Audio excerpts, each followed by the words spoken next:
আমরা যারা ছোটখাটো উদ্যোক্তা আছি না,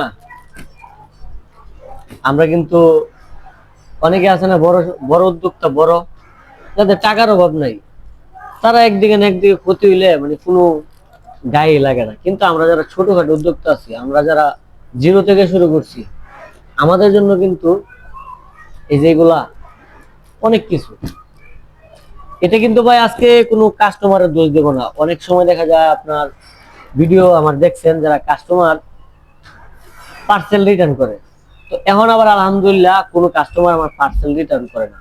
এর জন্য আল্লাহর কাছে শুকরিয়া, এবং আমার যারা ভালোবাসার মানুষ আছে তাদের কাছে আমি কৃতজ্ঞতা প্রকাশ করে মানে শেষ করতে পারবো না। এখন আমার যে পরিমাণে বিশ্বাস করে, তো কাস্টমারের প্রতি আমার কোনো অভিযোগ নেই। এই যে কুরিয়ার, পাঠাও কুরিয়ার, হ্যাঁ, ওনাদের সার্ভিস আলহামদুলিল্লাহ অনেক ভালো। আমি প্রথম থেকে ওনাদের সাথে আছি, ওনাদের সার্ভিস মানে আমার কাছে অনেক ভালো লাগছে। কার কাছে ভালো লাগছে বা না লাগছে সেটা আমি জানি, কিন্তু আমার কাছে অনেক ভালো লাগছে। তো এই যে একটা পার্সেল 9 তারিখে, হ্যাঁ 9 তারিখে পাঠাইছি জিল্লু বাইরে কুমিল্লাতে। পাঠানোর পরে এই পার্সেলটা ডেলিভারি ম্যান, এই যে দেখেন, আমার জানা মতে একটা পার্সেল কাস্টমারের কাছে ডেলিভারি ম্যান 3 বার নিয়ে যায়, 3 বার। আমার অনেক, আমি তো আর নতুন করতেছি না, কিন্তু এই ডেলিভারি ম্যানটা কাস্টমারের সাথে একবারও কথা বলে নাই। মানে ফোন দিছে, নাম্বার বন্ধ পাইছে, আমারে জানাইছে ইয়াতে অ্যাপস এর মাধ্যমে, মানে জানাইছে মেসেজ দিয়া। তো এটা রিটার্ন করে দিছে। তারে যে আমি একটা ব্যাক মেসেজ পাঠাবো ওই অপশনটা দেখি নাই।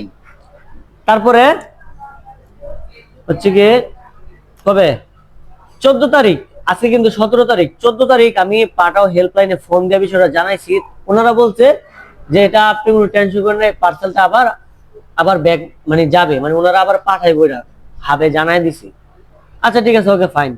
কিন্তু আজকে হচ্ছে দেখেন 17 তারিখ, আজকে ডেলিভারি ম্যান আসছে পার্সেল নেওয়ার জন্য, এগুলো রিটার্ন দিয়ে গেছে। এই যে একটা পার্সেল পাঠাইলাম, এখানে দেখেন আমার কিছু নাই, এই বক্স তো এটা শেষ।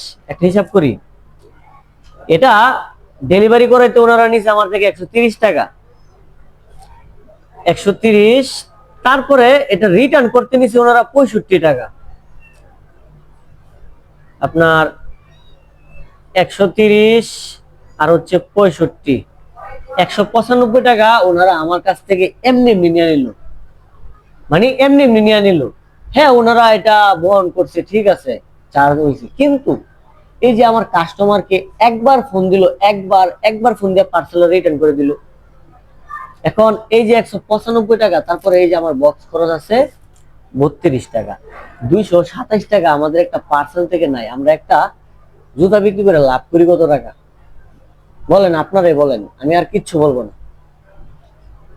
আমি আর কিচ্ছু বলবো না, এটাই।